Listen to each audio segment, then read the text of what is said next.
Tell Me About It is brought to you by Extreme Health Club.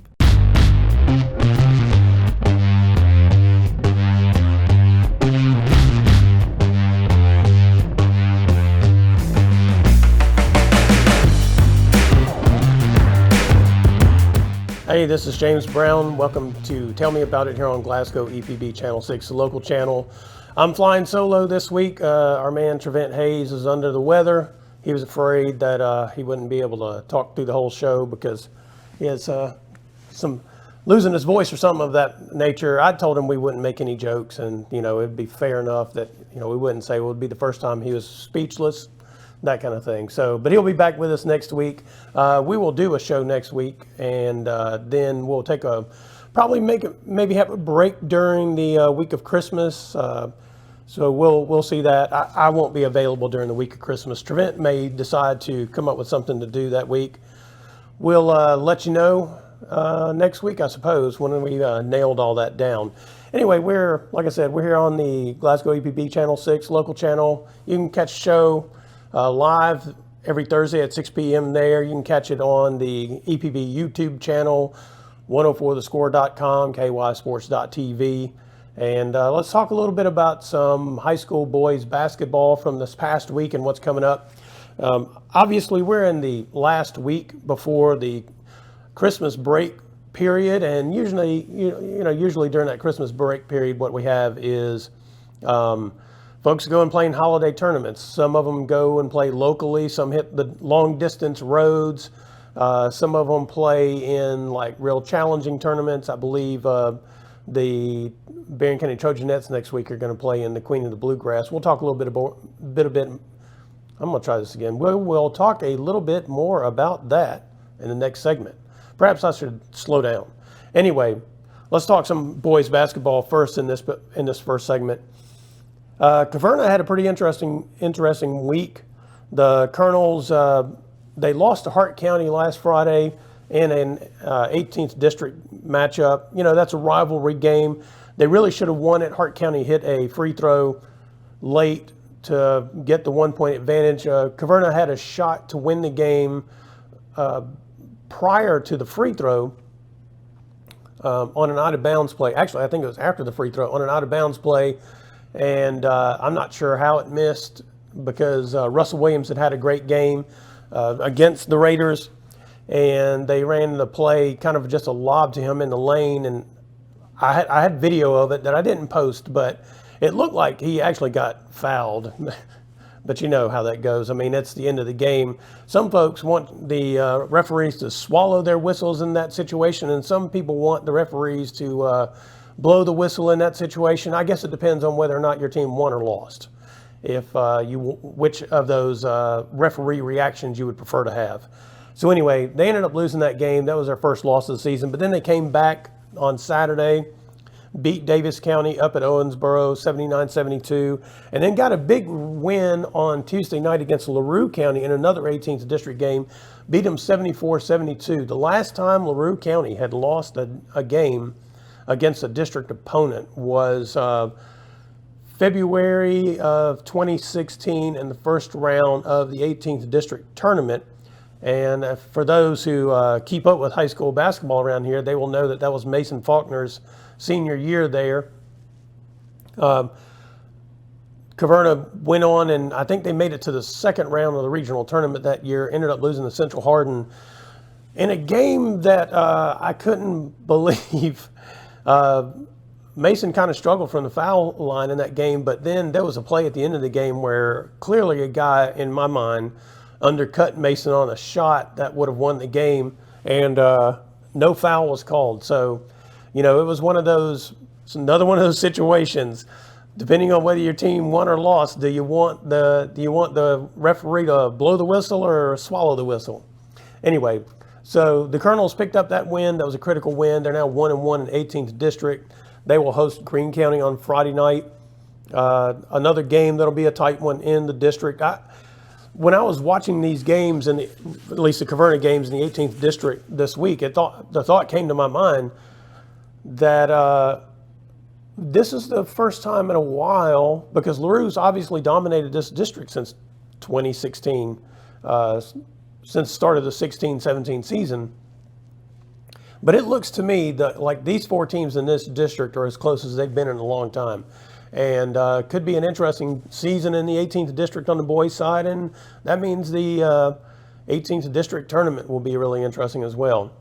So, like I said, the Colonels, they host Greene County this Friday. That'll be another tough game in the district. And meanwhile, Glasgow played Friday night. They played Bowling Green. They lost that game 82-60. They were up early, played pretty well through about midway of the second quarter, and then Bowling Green, which is the favorite to win the 4th region this year, just put together a heck of a run. Mason Ritter, he's 6'9", something like that. Inside, 6'8", 6'9", pretty quick and athletic for a big guy. I mean, they just, basically Bowling Green could just lob the ball inside to him, and then he could just dunk it, lay it up, shoot a little jumper in the lane. Glasgow just didn't have a body really to match up with him. They ran out 3 people, tried to get him, do something with him. And then you factor in, I think that was the first game Deuce Bailey's played since the start of the season. You know, the Purples had lost earlier in the week, or maybe it was earlier in the week. They had lost to Elizabethtown 44-37. Deuce Bailey had not played in that game, as I recall, and so he's not their number 1 basketball player, but he's a guy that's just whatever sport, you know, he plays quarterback in football, whatever sport you put him in, he's just a difference maker. So he played against Glasgow. He had a solid game. MJ Wardlow played well in that game. In the end, Bowling Green right now just has too many horses. Like I said, I thought the Scotties competed pretty well. Through about midway the second quarter, and then the Purples put together a run, just kind of dominated the game for a stretch of the rest of the second quarter into the third quarter. And so that was really the difference, and that's what they're going to do to a lot of teams in the 4th region, I do believe, this year. And then Glasgow came back again. They played Tuesday at South Warren, ended up losing that game 71-62. I don't think Jarek Martin played in that game. And so, you know, he's one of the top 10 players in the region, according to the preseason voting. And obviously he's a difference maker. He's got good size, ball handling, and attacks the rim pretty well, good passer. And so now that sets them up with a game against Warren East on Friday. Those who watched last week's show will recall they lost to Warren East 74-64 a week and a half ago. And that game, though, wasn't a district game. It was part of that 2A sectional. They had a rough time matching up with Barber in that game. Another big body. During the course of the game with Warren East and Glasgow for the 2A, I thought about Billy Joe Murphy as I watched Barber play, because he's really a football lineman, but he's got nimble feet and good hands, and he's good around the basket. And for those who recall Billy Joe Murphy when he played basketball in high school prior to going and playing football at the University of Kentucky, that's how he was. He was good feet, good hands, tough to deal with, big body around the rim, and tells you what you need to be to go and be an offensive lineman in college football, all right? That you could also be an outstanding high school basketball player. So Barber was a tough matchup for him, and then then they ended up playing.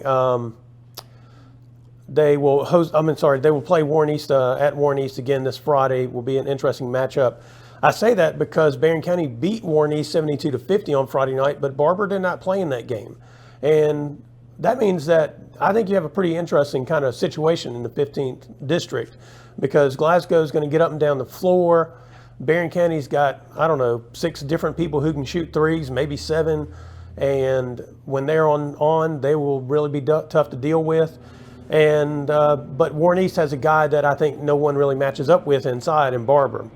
So, Barron ended up winning that game. It'll be curious to see when Barber plays what that looks like. And then they'll host Allen on Friday. And real quick before we get out of this section, Barron's also hosting the Don Franklin Barron Hoops Classic on Saturday. A slate of games throughout the day over at Barron County High School.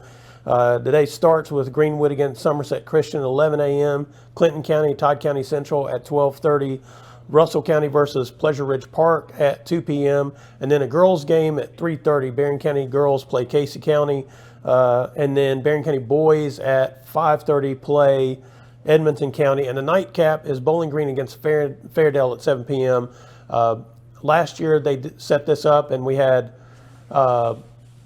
Bowling Green and North Laurel playing in that nightcap. So Warren's got a thing going here. Those guys over there have the thing going where they're trying this one-day event, pulls in some pretty good teams, sets up some pretty good matchups. So you should get out there on Saturday if you love high school basketball and spend all day there, eat the concession stand, do all that jazz. All right, this is Tell Me About It here on Glasgow EPB Channel 6, local channel. We'll be right back.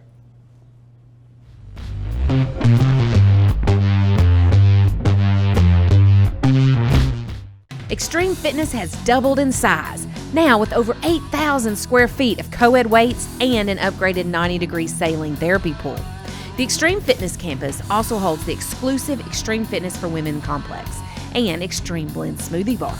You have to experience the variety of classes to realize the impact they have on their clients. Personal training is with the best in the business and is available and tailored to fit individuals. So start your journey today at Extreme Fitness and Health Club.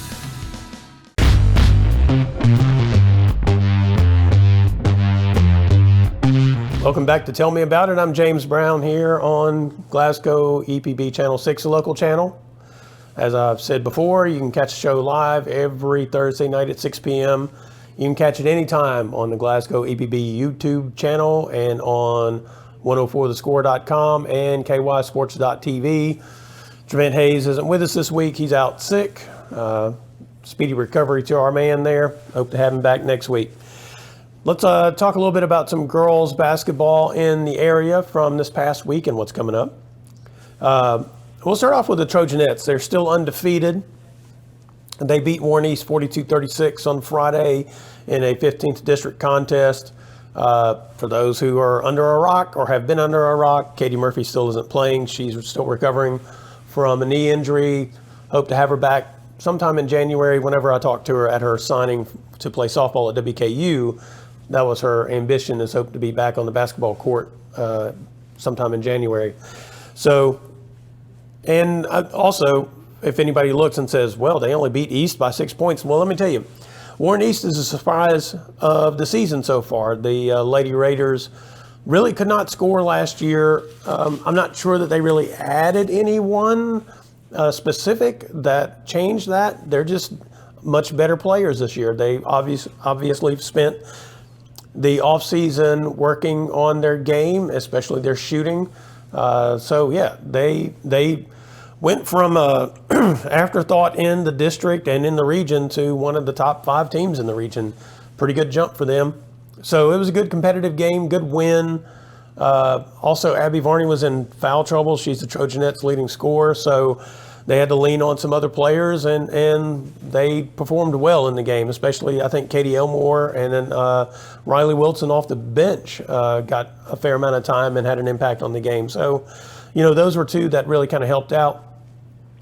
So it was a good win by Barron to get that district win. Then on Saturday, they played in the 4th Region Challenge over at Bowling Green High School, and Trojanettes beat Greenwood 64-47. Another solid win. Greenwood probably not as good as they were last year. They lost a couple of key players to graduation. Leah Trin is back, obviously one of the best guards in the 4th Region. But if you just have one guard, Barron County is a good enough defensive team to really cause you some problems. And I mean, Barron's maybe the best defensive team in the 4th Region. We'll talk about that aspect here shortly. And so good win there. This Friday they host Allen County Scottsville. Now that should be an interesting matchup, another 15th district showdown there. Allen County has probably not played as well as I thought they would at the start of the season. They had Aubrey Nazer and Bean Steenbergen returning, and unfortunately I have forgotten the other guard's name, and I apologize for that. So, you know, they had good ball handlers, good shooters coming back. That's usually a pretty good recipe in girls basketball, probably in any basketball, to be honest with you. So, you know, they've probably not played as well as I thought they would to start the season. That'll be an interesting matchup with them and Barron. And then on Saturday, the Trojanettes host Casey County in the Don Franklin Barron Hoops Classic at Barron County High School. Their game's at 3:30. Casey has been a really good girls basketball program in the 12th region, I think is where they are. And so, they've also in recent years given Barron some problems. So that'll be an interesting game for them, be a good matchup. And I mentioned I believe they're playing, pardon me for looking this up because usually I don't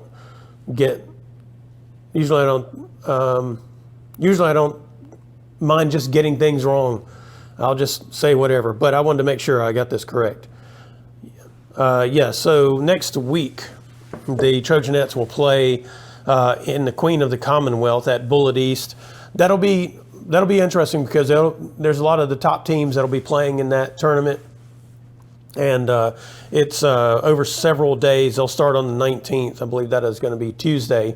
And it'll be 19th, 20th, 21st, 22nd. So it's 23rd. It's basically a week-long tournament they'll be playing over there, or playing up there at Bullitt East, and be some top-notch teams from around the state they'll be competing against. Meanwhile, the Lady Scotties lost last week to Franklin Simpson. That was also at Bowling Green High School in the 4th Region Challenge. They lost to Franklin Simpson 66-31. Now, the Lady Scotties had not won a game and coming into that, but all their games have been pretty close. One had gone to overtime. They had chances to win all the games. They just hadn't really shot the ball particularly well outside of Addie Slagle, which was kind of a surprise for the Lady Scotties. They have some really good shooters. But Franklin Simpson suddenly might be the best team in the 4th Region, going back to this discussion of defense, because Cawthorn from Russellville transferred over there. They had the guards returning. Now, last year, the thing about Franklin Simpson was they would press, and if you couldn't handle the ball, they'd cause you a lot of problems. But if you pressured them, might be a different story. They had turned the ball over. There was a game at the end of the season against Barron that Barron beat them by like 40 points.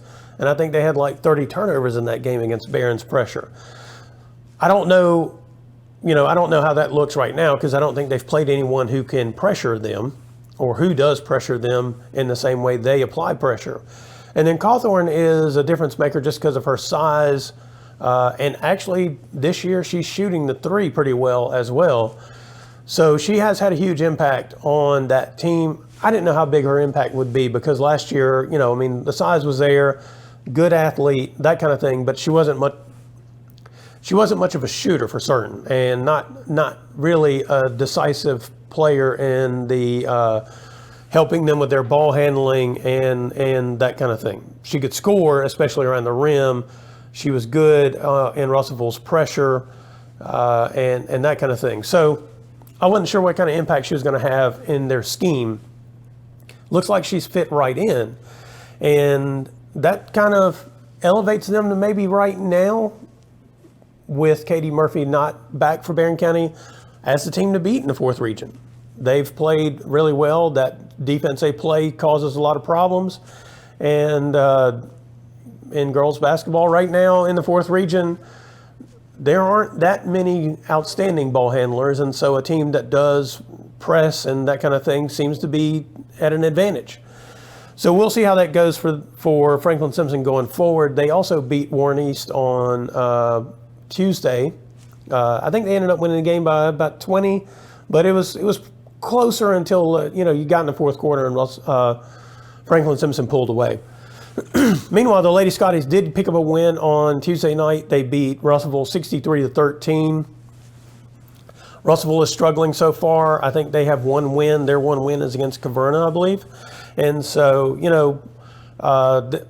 one of the things John Butler and I have talked about on the Brown Sports Bag is, when will Glasgow's shooters start making shots? They've kind of shot without confidence, looked like early in the season. So maybe this is a game where they knock down some shots and now they're getting comfortable with their roles this year. And hopefully, because, the next matchup for them is Warren East on Friday night, a 15th district game. And that'll be an interesting game. Hopefully hopefully the Lady Scotties are shooting the ball better. And if they are, they're going to be hard to beat if their shooters are making their shots.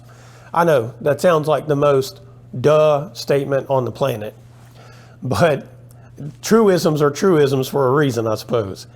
Anyway, that's a quick tour. Wait, one last thing. Bowling Green girls. Glasgow did lose to them on Friday night. That was Bowling Green's first game. That was one of the games Glasgow was in. It was tied 47-all. Bowling Green finished the game on a 9-2 run. Since then, I think Bowling Green's won 2 more games. Smiley looked really good. Campbell came back from her knee injury. Wardlow, the point guard, not very big, but quick with the ball and pretty tough defender. So anybody who thought there was just a precipitous drop-off coming for Bowling Green, I don't believe that's the case. Coach Calvin Head does a really good job, and they did look pretty good. That was their first game against Glasgow. Now, again, if Glasgow had shot the ball just slightly better, they'd have won the game. Anyway, we are here on Tell Me About It, Glasgow EPB Channel 6, the local channel. We'll be right back.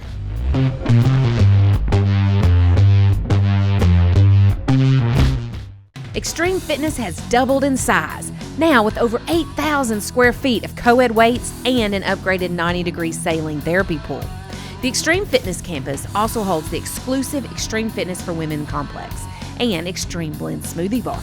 You have to experience the variety of classes to realize the impact they have on their clients. Personal training is with the best in the business and is available and tailored to fit individuals. So start your journey today at Extreme Fitness and Health Club.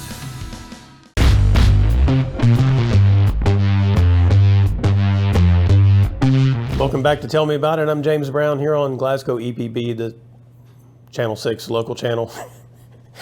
I was thinking about bowls of cereal because, I like cereal, milk, all that stuff. Not good for you, really. I don't care how many grape nuts you eat. Do people actually eat grape nuts? Those things are rough, man. I mean, they will break your teeth. Anyway, but actually, I was also thinking about the bowls of cereal as all these bowl games are coming up where all these college football teams are going to be bowling starting Saturday. Kind of interesting this year. There weren't enough teams bowl eligible this year with their records, so they had to allow Jacksonville State playing in its second year of Division I FBS football. Of course, they were in Conference USA this year. They were not supposed to be eligible yet to play in a bowl because they had not been in the FBS long enough. So, but since there weren't enough bowl eligible teams, then yeah, they're going to get to play in it. They'll be playing Louisiana Ragin' Cajuns. I think that was Louisiana Lafayette. They changed up these things with, they used to be the, UL Monroe and Louisiana Lafayette, and actually maybe they were Southeast Louisiana, Northwest Louisiana. Anyway, they're just called Louisiana Ragin' Cajuns now. That doesn't tell me anything. It implies that they want them to seem like they may be, equal to LSU, but everybody knows that's not the case. Come on. With that, real quick, aside, UL Monroe got a new head football coach. His name is Bryant Vincent. He's a Glasgow High School graduate. I think this is maybe it's his second job as a head coach. He was the interim head coach at UAB, and I think that was when they were killing the program. And so he got the job, and then they killed the program out from underneath him. And then I believe after that, he went to South Florida as the offensive coordinator. He's kind of known as an offensive coordinator, designing great offensive sets and that kind of stuff. So good luck to him at UL Monroe. Meanwhile, like I said, Jacksonville State is playing the Ragin' Cajuns. Also on Saturday, we have Georgia Southern against Ohio, and we have Howard against Florida A&M. I believe that's the Heritage Bowl, Celebration Bowl, my bad. So yeah, that'll be the Rattlers, and I don't know what Howard's mascot is. Meanwhile, though, WKU will be playing Monday against Old Dominion, a former Conference USA foe, in the famous Toastery Bowl. What is that? Is that a brand? famous toastery. Is that like a toaster strudel? Anyway, yeah, they'll be playing that. Obviously, we have some local interest in that game because we have on that team, you know, Dalvin Smith's had an outstanding year, also a Glasgow graduate. Aiden Miller, I don't know that he's played at all this year, but, you know, former Berrien County football player, basketball player. He's on that WKU squad. Should be interesting. I think if you look at it, WKU's probably not had the record people thought they would have. They certainly not had the offense output based on the fact that quarterback was back, leading receiver was back. A lot of those skill players were back, and I think a lot of folks thought their offense would be more dynamic. They've kind of struggled offensively throughout the season. So, you know, they are 7-5, Old Dominion 6-6. We'll see how that turns out for them. I think maybe if there's any of these bowls on that first Saturday that maybe people will pay attention to, it could be, I don't know, UCLA, Boise State, maybe. So maybe that'll be an interesting game for people. And then, like I said, then we get into the meat of it the week after that, you know, next week after Monday, next Tuesday, it's UTSA and Marshall. And then on the 21st, we have South Florida and Syracuse. 22nd, Georgia Tech, UCF. Let's see here. We got a ways to wait until Wednesday, December 27th, so 2 weeks away. We have Louisville against USC. I think a lot of people are interested in that one. I'm interested to see if Caleb Williams is playing for USC. I don't know that I've seen yet whether he's opted out of that game. So, yeah, we'll see how that goes. And then on Friday, December 29th, we have Kentucky against Clemson. You know, the thing about these bowls, especially the ones that have guys who are expected to go in the NFL draft, a lot of them are skipping out on these games. So by the time you even get to the bowl game, you don't even know who's actually playing in it. And I don't know, maybe for somebody who's been riding the bench or that kind of thing for one of these teams throughout the season, they get their opportunity to shine. Hopefully they're you know, an underclassman or something of that nature, so they can maybe set themselves up for what they're going to do next, either with the team where they're with at that during the bowl game or whichever one they jump in the portal to next. So, you know, it'll be interesting just to see who's playing in some of these games in terms of the names, the prospects, that kind of stuff. I don't know. Maybe that ruins that for some people. I mean, a lot of people don't like the bowl games unless they're in. I mean, heck, they don't even like the bowl games when they're fans of a particular team a lot of times. So anyway, we'll see what kind of impact that has. I guess I kind of like watching some of them in the sense of getting to see some names of people that maybe you've heard about during the course of the season, but because they play at James Madison, you haven't had an opportunity to really see them play. So yeah, I look forward to it in that sense. I don't watch a lot of them, I'll be honest with you. Some of them just aren't worth watching. Usually the ones that match your higher name recognition programs are the least interesting. Some of the ones that don't, like this Rutgers-Miami game, may be pretty entertaining. I know Miami's a high name recognition, but that might be pretty entertaining. You have SMU and Boston College. SMU is 11-2 this year, so you know you might get the chance to see some teams that you just don't get a chance to see. Get the names of players you've not heard of before, and see some maybe pretty good games. All right, I'm James Brown, been here on Tell Me About It. We'll see you again next week.